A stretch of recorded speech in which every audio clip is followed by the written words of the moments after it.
সজল, তুমি জানো এটা শুধু কল রাখা নয়, একটা জীবন কেটে গেল। হ্যাঁ জানি। আচ্ছা ঠিক আছে, ওর কাছে তুমি ভালো থেকো। ওকে, তুমিও নিজের কাছে ভালো থেকো। আল্লাহ হাফেজ। সবাইকে একটা কথাই বলতে চাই, যদি কাউকে ভালোবাসো তাহলে তাকে ভালোবেসে আগলে রাখো। আর যদি মনে হয় তাকে তুমি আজীবন ভালোবাসতে পারবে না, তাহলে তাকে তুমি বলে দাও।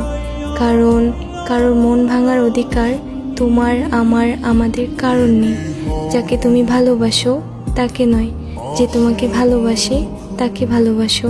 দেখবে জীবনে অনেক ভালো থাকবে। জোর করে কখনোই কাউকে বেঁধে রাখা যায় না। যে যেতে চায় তাকে তুমি হাসি মুখে যেতে দাও।